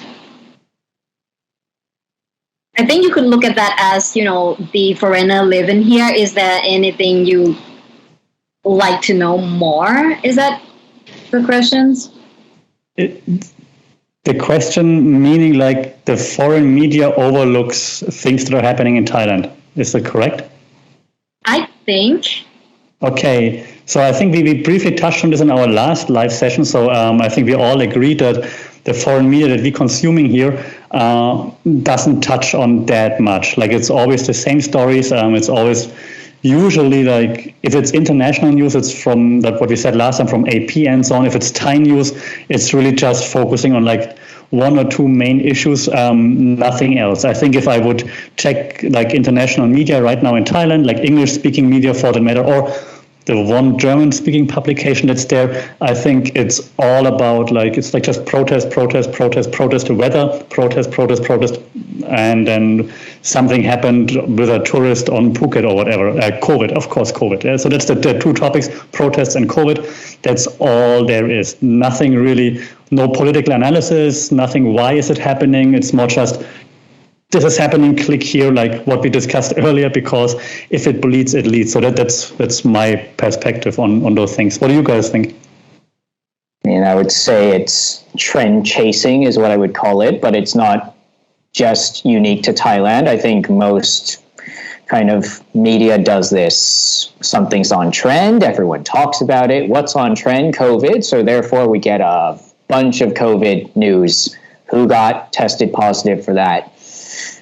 And I think that this is just one thing that probably has led to kind of the decay. And there is another point, but I'm going to finish this one first, is that we need to go beyond trend chasing here. But I'm at the same time, I don't work with any of the foreign media or the news media that's in Thailand. So I have no idea, like they could have business pressures and other things that are forcing them to go after those clicks, as Sasha has mentioned. Because again, in terms of the business interests, if you have those, it's going to impact your reporting. You could say it has no impact on my journalistic integrity and all that, but we know that it's always there. So I think that one of the things that we forget is that this trend chasing is just a bigger byproduct of kind of the system that we are supporting news on. If we want to really change it, we've got to allow them to do this investigative journalism. We've got to encourage, and one of the other things I think that we're not doing enough of, media anywhere, not just the foreign media, is that we're not encouraging enough original reporting. We're not encouraging enough people to dig deeper and find different issues. Like COVID impacting businesses, that's something I would be more interested in hearing about. How are businesses recovering from COVID? These are things that I would like to hear about, because I think because in the US, they're talking about businesses suffering because of COVID. So I think that if we can just kind of stay on trend, but not chase it, and not think that, oh, well, we did our story on the big topic of today, we're going to get so much more out of news and journalism, I think. So beyond trend chasing is kind of the hashtag I think we can use here, because that is a big problem. Like, I miss the days where I used to see those features in like the Boston Globe and the New York Times. Those were the ones that really got interesting because you really dug deep and really found out something new that you didn't learn before. And that's where journalism, when it's done right, can be very educational. But that's just my take. But isn't that like happening because then full circle to what we discussed earlier, like the publications, they put out what they assume the audience wants, and maybe you, Renee, myself, and a few others, they're like, yeah, we want to read more, like what we're used to reading back home, like those detailed articles. And they probably are there in the Thai news outlets, but not in the English-speaking news outlets in Thailand, because maybe, and now I'm just throwing all the foreigners like in one pot, maybe the majority of foreign speakers living in Thailand is more like, I don't want to be bothered. I moved because I don't want to be bothered. So I'm just clicking on those trend-chasing articles. That's enough to discuss on social media. The rest just doesn't lead. That's my assumption there. It's sad that that's the case, but that's just what I'm taking away from this, because otherwise the Bangkok Post and who else is out there, they would spend money on creating such stories, right? If there would be an audience for it. I mean, I think that in response to that, I would say the biggest thing that I've kind of seen from all this is I think that we've got to be willing to be surprised, because I don't mind being surprised, but the way we measure news and information, we don't really see because that's why I used to love reading news, was because I would find something new that I didn't even think about. But do the KPIs even take that into account? Of course not. And the newspapers used to not have to ever worry about it because, their financials were not there. But I think that is one interesting thing that you do bring up. And that's something that I personally embrace, but maybe others don't feel the same way. But I personally like being surprised. When I get surprised and I find something that I didn't learn in either the classroom or the media I watch, that's when I engage more. But I feel like surprise isn't something that's factored into all this analytics and this KPI. We have all this stuff, but that is one good point that you mentioned to John Sasha, and something we don't take enough account for, is sometimes surprise is good, but all the things that we're looking at don't like surprise, because surprises may not work. So that's one other thing that I think is interesting based on what you said. Just to add up a little bit, I have a friend who worked for AP, and maybe just explain that. She explained to me that the kinds of media or the story that came from Thailand that will go global would be something that they would expect the foreigner would like to know. That may be the other thing. They already doing the job as the gatekeeper to, choose for you on what they think the global citizens would like to know. So if there are some other thing besides, COVID or what is giant things that is happening in Thailand right now, those readers wouldn't be able to read, or they think those are the things that you guys will not be interested in. That may be another thing. And that came back to business once again, maybe.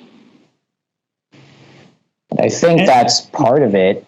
Part of it was just I was excited to open the paper because I wasn't sure what was going to come out. So there is another side of the coin. That expectation that I lost now that you all mention it. I didn't even think about this until Ajahn Sasha posed the question, but there was always excitement when I used to see the media. I didn't know, and I always tell my students this: if I know what you're going to do, I'm not going to like it. So you've got to try to surprise me, or you've got to try to give me something that I'm not expecting, because once I get that level of excitement, that's when I'm excited to go to class. That's when I'm excited to tune in to your show. That's when I'm excited to open up your webpage. So yeah, I think that we've kind of lost that. And that was kind of something that you mentioned is a great point, is that for me, it actually made me excited because I wasn't sure what was coming and I wanted to see what was coming next. So yeah, Ajahn Sasha, what was your point on that? No, I was just saying that today your hashtag game is on fire, like hashtag embrace surprises and beyond engagement, and that's like could be the show titles. That's pretty cool. But I agree, of course, because like what you say, like excitement is like what makes you turn to the next page, click on it, and so on. But the problem is that what also Ajahn Fung said now earlier, like with the segmentation, or like with them basically deciding what is for us. There's no chance for us to be surprised, right? So there's no chance to go, wow, really? I need to read more. They want to give you things that you can easily digest, so that you can digest the next article. So that goes back to what we had in the very beginning again, right? So that's like this vicious circle happening there right now, more or less. And what Ajahn Ray said earlier, like with like this real journalism, there should be like this third, like, I don't know, independent institution that really pushes that, because maybe this could break the mold and could lead to us being more surprised again. I do like this term of like the surprise, though, because it's really what it is. But question back again with like, you know, audience research and like then defining the KPIs, and the KPIs are like clicks, reach, engagement, and like display or ads displayed or ad engagement and so on. That basically explains why the outlets don't want to surprise you, because with a surprise, they don't know how you're going to react, right? But if they don't surprise you, they're like, oh, you're quite likely to click on this, or at least look at the ad for like 10 seconds, and then we get money. So I think that's just why there aren't that many surprises anymore. Wondering what Ajahn Renee thinks. I was still wondering the question that Ajahn Fung asked from Facebook. Our audience asked. Hello? Can you guys still see me? Yeah, we see you. I think we're all checking Facebook right now because you asked what question was on Facebook. Ajahn Fung just asked that. I still didn't get it. Our audience question is how, like, foreign media's coverage on Thailand, on Thai issues, that has been overlooked. Mm-hmm. Yep, I think so. Well, is anything you'd like to know more? A thing that was neglected? If it is about Chinese media, and then the Chinese media that are based in Thailand and target Thai audience, totally have different agenda setting from the media in China, targeting Chinese in China. Okay, for example, like the Chinese media based in Thailand, they follow the agenda set by Thai media, actually. Yeah, they follow the agenda set by Thai media. And sometimes they just translate the content of Thai media and then push that content to Chinese audience. But for Chinese media based in China, actually, to be honest, I have to say that Thailand keeps a low profile on this Chinese media's agenda.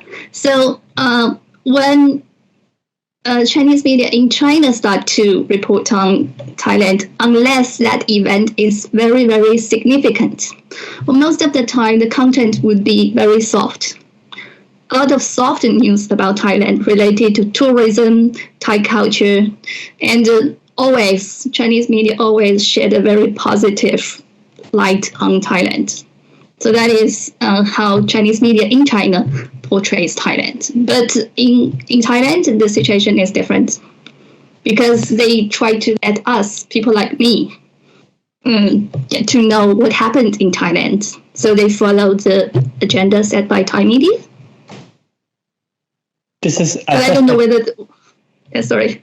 No, just like one second, because it's very funny, because you talk about the Chinese media talking about Thailand. So I'm just going to add quickly, German media talking about Thailand. Never happens. But if it happens, it's like on page 10 or something. And it's always about that one person that likes Germany so much. And that's all that German media covers. That's all they do. There's nothing else ever.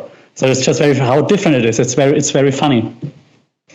I would say same for U.S. media. Their all focus is on China. There may be one article about Thailand, unless Thailand has a coup, then they're all over that. So whenever Thailand has a protest, that's when the American media comes to cover it. So every 5 years. Yeah, that's been how it's working out. But I guess luckily for John Renee's country, the U.S. is all fixated on China. They're still trying to hunt down the origin of COVID, They're still talking about that. So, yeah, same thing in America. Not a lot of focus in Thailand, except in when they think something truly disastrous happens, then everyone comes in there. I think one other thing that I think kind of interests me based on, and I think it really does a good job of kind of tying together everything that we've talked about. I think the main thing I want to end on is kind of this idea of accountability and transparency, which is what news organizations were supposed to be covered on. But I think it's something we're increasingly realizing accountability is not guaranteed anymore. Because what I will kind of emphasize, and the reason why kind of a John Sasha gets so uncomfortable about this, is because we have seen so many examples of businesses being great, doing great things, and then becoming corrupt. We've seen governments, like the US government, being kind of the great, the bastion example of democracy, and now it's a completely chaotic mess of a democracy. We see Thailand. Thailand had what they said was a functioning democracy. Couple coups later, now we're wondering, is democracy ever going to come back to Thailand? And what I'm thinking to myself is just, we need to have a better idea of how to track accountability, because what we've seen is that, with public services and governments, we've seen that governments are not always wise. They are wise, but then eventually, if the wrong people get into those positions, they start to kind of decay from the inside out. And many times we're surprised when this decay happens. Afghanistan, I would say, is the same thing. Lack of accountability. And we did not see the decay. We only saw the shell. I would say we only saw the shell. And I would say even Thailand, we saw the shell of what we thought was a functioning democracy. But then when we actually cracked the shell, and we didn't crack the shell, actually, the shell cracked itself. And then we saw on the inside, wait, it was never great to begin with. So I just kind of want to pose this question, is that journalism, news organizations have always been supposed to be about helping keep people accountable. But we've seen many times these accountability organizations, if they're funded by the wrong people, they start losing their edge, their ability to watchdog. And I think it relates back to John Furlong's point on the watchdog, which I think relates to this idea that organizations shift and flow in unpredictable ways. But how can we better keep organizations like our big businesses and our governments more accountable? Because I will give you all one more example. Twitter used to not be so woke, okay? Twitter used to not be so woke, and then all of a sudden, leadership started to shift in their ideologies. And it wasn't just Twitter, it was YouTube. It's now starting to say, if you are too conservative, you can't express your opinions. And I was just thinking to myself, we saw this coming. Like, we could see Twitter starting to bias towards certain responses. And yet none of us said anything. The news organizations didn't say anything. Even people, many billions of people on social media, only a small few were kind of calling out and having this accountability. So that is really, I think, the overarching question that relates to everything that we've talked about is accountability. How do we make sure that it's there? And how do we make sure that when organizations start to shift too much because every organization needs to be balanced and consider the interests of all these people. How do we maintain that? Because it seems like that is something that we've lost, accountability and just making sure that we are not favoring one side or another. I mean, that is one thing I'm wondering from all of you. How do we get back to that balanced state, making sure that one interest doesn't trump all others?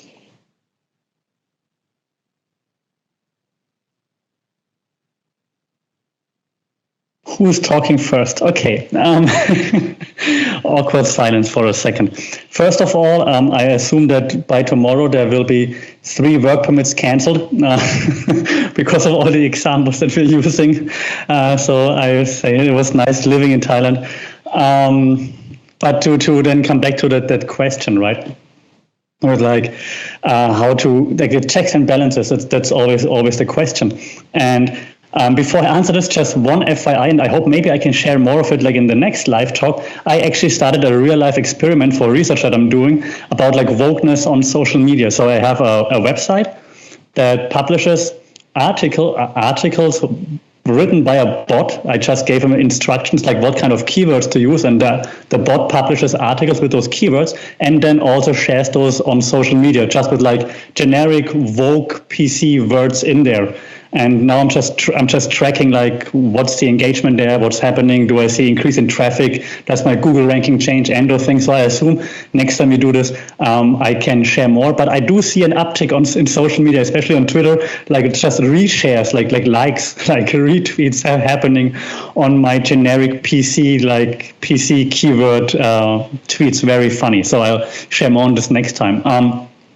The checks and balances thing now, right? So how do we, I know, start another watchdog era or something? I don't know. But when I also taking some of the research that I've been doing into consideration in regards to generational use of media, the one thing that really looks promising to me is, and I hope there are still some students listening, that Gen Z, the ones that are growing up with all those things, and yeah, they don't have attention span, and yeah, they rather be on TikTok than on MS Teams and whatnot. But the one thing that seems to be really the case is they're not overwhelmed by the media. So millennials, we're like, oh, God, there are so many things. I need to watch all of it, and I need to check every single tab. And oh my God, there's a new like notification. I have to click on it.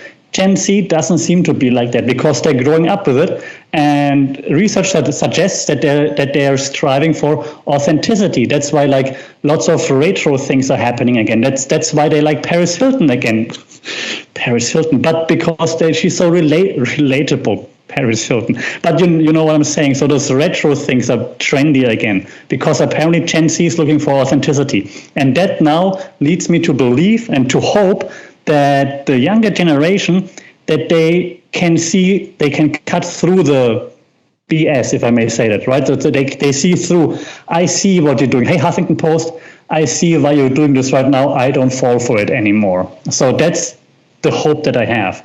I don't have an idea of like how to actually implement the watchdog thing again and like actually keep track of all the businesses, media outlets, governments, because this would make me go, yeah, we should use alternative media, social media, but then you're getting canceled. So that's difficult. What I do, or where I do have hope for, is our younger audience, Gen Z, and then what comes after, Generation Alpha, is it? I think that they are growing up with it, they're cutting through it, and they're not going to be easily impressed anymore. So, students, we are all like relying on you. No pressure, but you are our hope.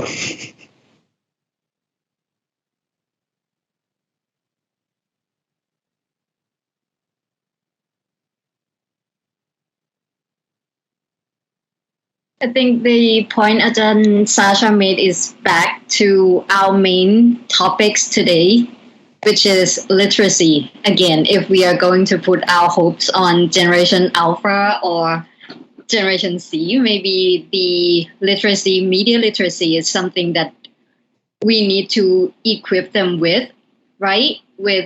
Since the very first place. And it seems like it came with them since they were born too. I don't know why, I don't know how, but it seems like that, right? We also have other questions.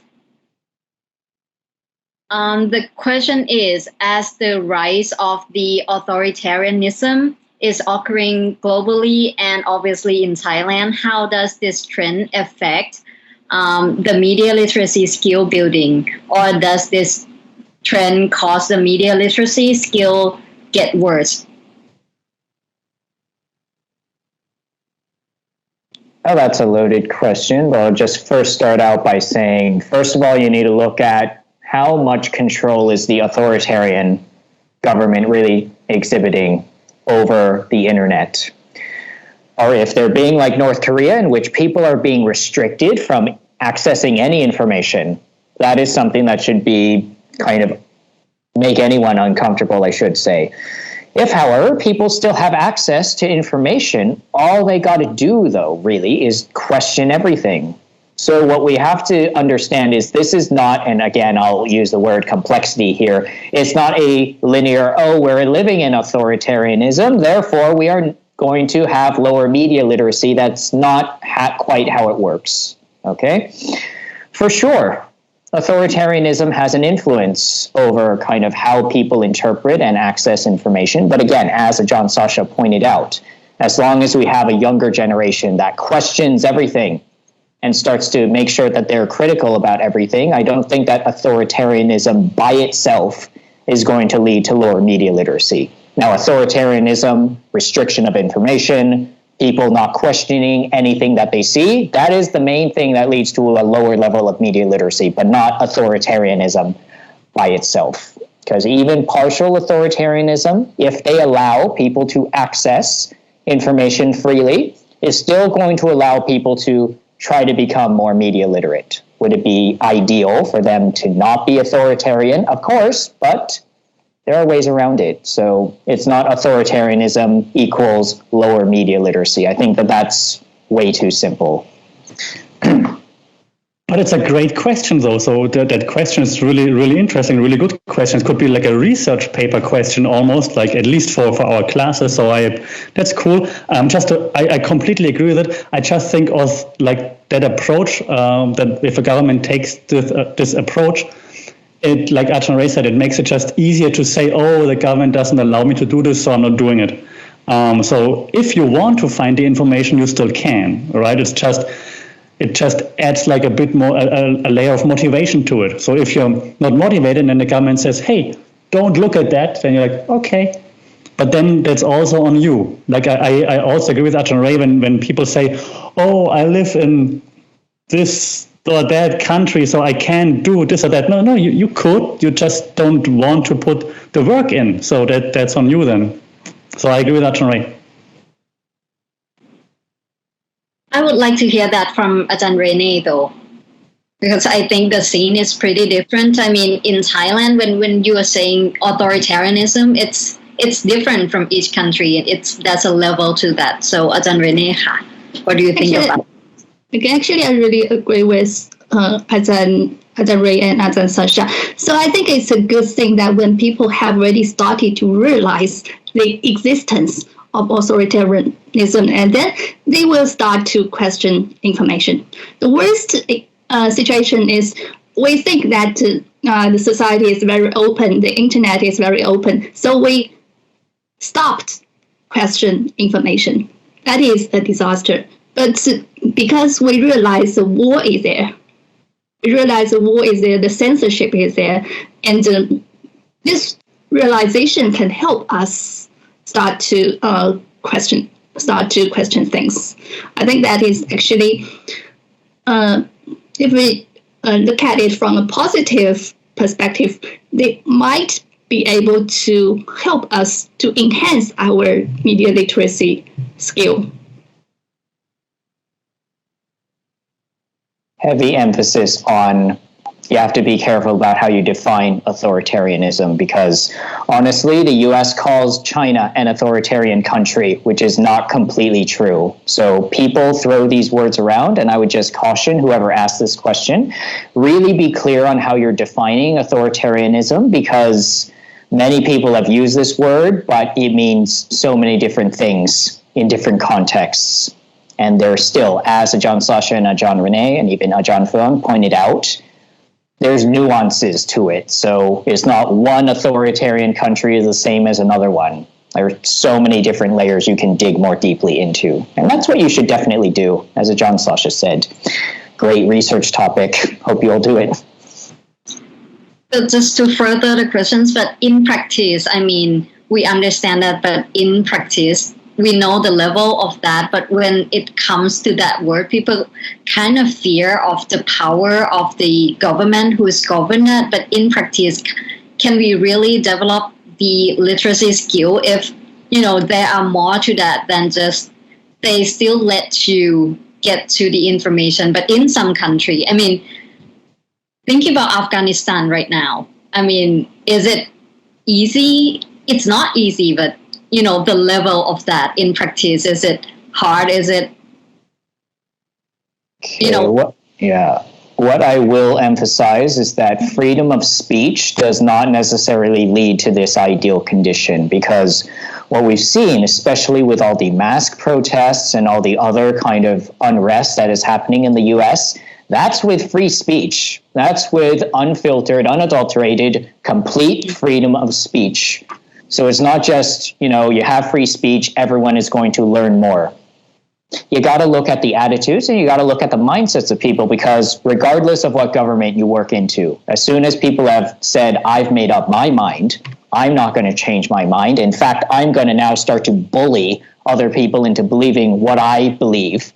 That is when you start to have these issues. So I will say that freedom of speech helps, but from what I've seen, especially recently, freedom of speech can also go the other way, especially if people decide, I have my way of thinking and I'm going to force everyone else. That is actually what authoritarianism and dictatorship comes from. Once someone decides, I'm going to force someone else to think the way I want them to think. That's the true thing that we got to be worried about.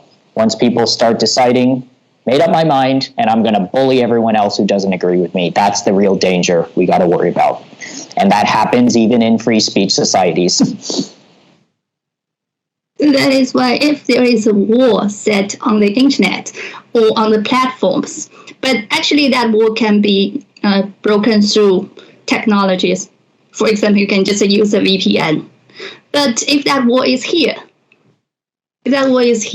and you are deeply biased, and no matter how free the internet is, no matter how open that society is, you will just get stuck into your small world. You cannot enhance your literacy skill at all. So that is why I think the solution is to keep an open mind. I think that is very important.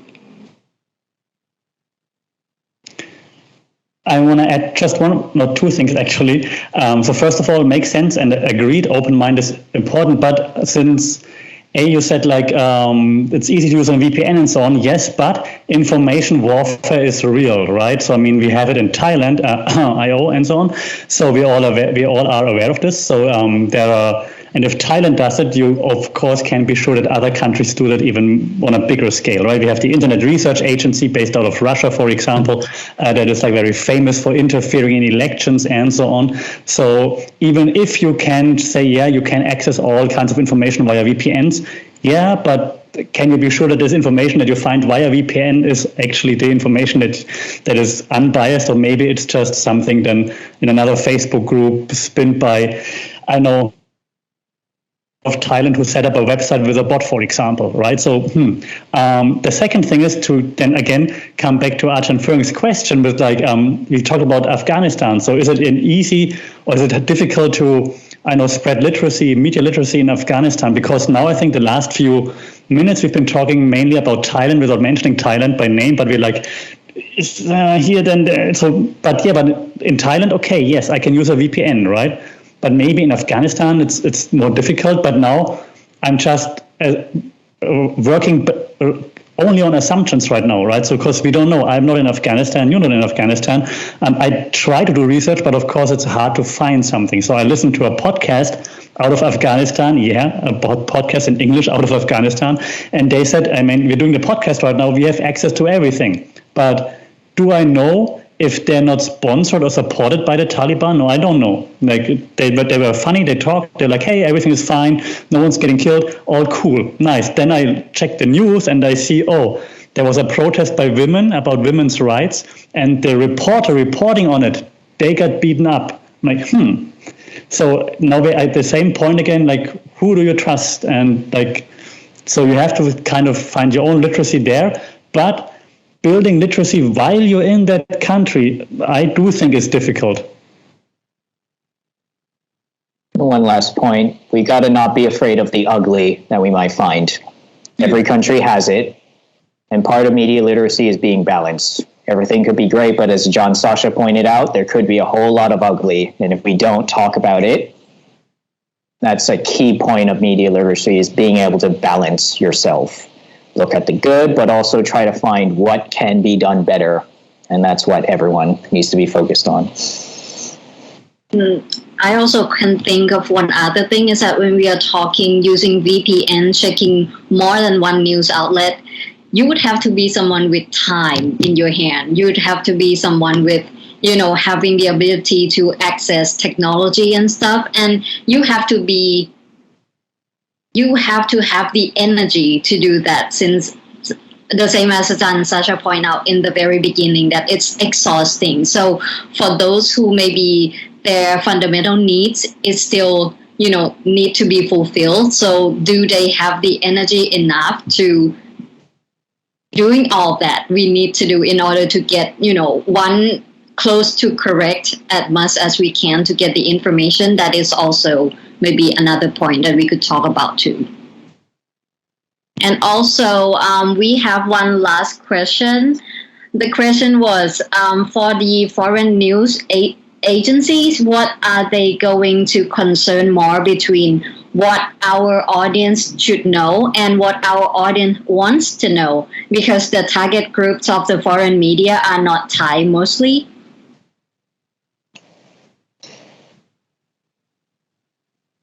What are they going to concern more between should know and wants to know? I think that's like related to what we've been talking about quite a bit. Like, if they're going for the money, and I think simply most foreign speaking news outlets in Thailand are in it for the money, unfortunately. If I label someone, please let me know. But I simply assume they're not necessarily in there because they want to do like fantastic journalistic work, unfortunately. So I assume they want to give the audience what the audience wants to read, because then they can ensure that the audience clicks on it, and then they see ads, they get more money, and what we discussed earlier. But if you see things differently, let me know. What do you think?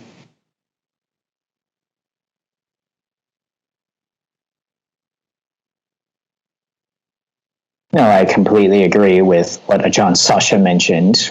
Again, I feel like a lot of this comes down to KPIs, and when your money is tied to engagement, you're not going to find much of these nuances, unless, of course, you do an interview or a survey and say, did we give you something that you should have known or wanted to know? That itself is a very complicated kind of question, but something we do have to look more into, because if we're asking that question, and the reason I'm struggling with it is you really have to ask the people what they were expecting, because we don't really know this. Limited focus groups don't allow us to do all that, but that is a key question we got to answer is, it's all based on our own assumptions really at this point, or limited research. Are we giving them what they should know, or are we giving them what they want to know? I feel like that's a more important question that we should also pose to the audience, because that's where we're really going to get more insight there. Good question, but that by itself is very hard because we don't know what the audience is expecting.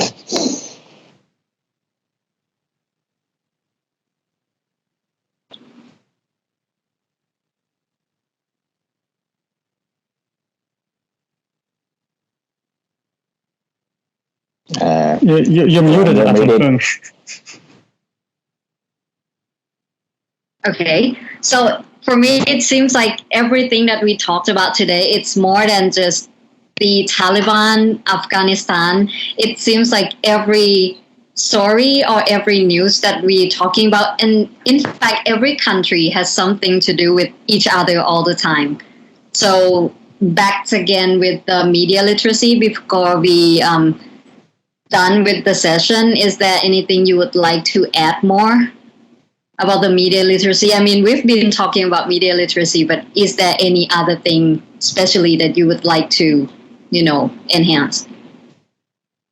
The only thing I will do is I'll probably end this by, I'll end it by doing the same thing I started with, which is we can learn a lot from other countries if we have kind of the right mindset and are looking to learn from other countries.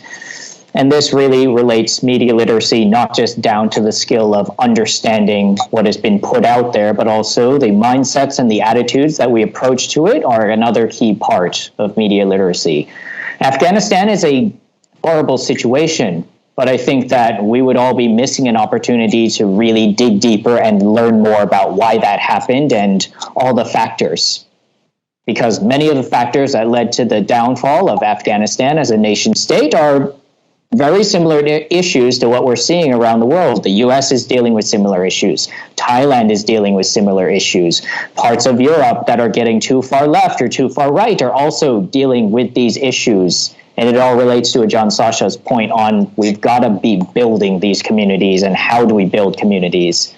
So media literacy is not just about proving how smart you are, but emphasizing on learning more and taking what you're learning, not just to critique other countries, but taking it all as a learning experience to think about how can we all be better? Because as I said, we all have good and we all have ugly sides. So how do we get more of the good out of what we're doing? That's what media literacy is really all about. Next to Ajahn Sasha, and then we'll end this session with Ajahn Renee. All right. So I think the biggest takeaway that I would like our audience to take away from this is media literacy is no rocket science, right? We defined it in the beginning. It's very easily defined. It's no rocket science, so it's not difficult. It's just exhausting. So your takeaway, media literacy is no rocket science. Everyone can have media literacy if you just try to. Leads me to the second point. Don't be exhausted. Don't be like, I'm too tired for this. Yeah, so it's not rocket science. Fight exhaustion. Because if you're exhausted and you're like, whatever, I'm just okay with it, it's going to impact you, your generation, your society, right? Because if you don't stand up and try to find the actual information behind the stories, it's you who are going to suffer from it, because then everybody's just going to accept it. Like, okay, I've seen it was on the BBC, it's gonna be the truth. Yeah, so and that's how this happens. So don't be afraid of like media literacy because it sounds like an academic term, right? It's not rocket science, it just means understand stuff. So understand stuff and don't be too tired, too exhausted to work for it. That's my takeaway. And I just want to talk to our students. As journalism students, when we are consuming news, please do not just read or watch news as the general public. Try to analyze news using the tools we obtained in our class, using the knowledge we obtained in our class to analyze news, and do it on a very regular basis. I think in the long run, everybody can just enhance their media literacy skills. Very good, very well, okay. Okay, then it's about time, I think. And I think we did a pretty fun job speaking about every tiny little things that could, related to each other and in the media world, not just what is happening in Afghanistan or the Taliban as the topic says, but it seems like it's about almost every little things that is happening around us. And for the viewer right now, if some of you are the student, those 3 lecturers are like counting on you to be the one who is asking questions and then, help us have a better future with the media, because you are the one who still have the power to do that. And this may be it for this time. And then we hope to see you guys later, maybe next month, for the next issue that we'll pick to talk. In fact, you guys could just suggest us what you would like us to talk about, and maybe sending us questions beforehand. We could use that as, some source in order to pick something to talk to you guys about. So thank you everyone for joining us today, and we hope to see you again very soon, like next month. Thank you.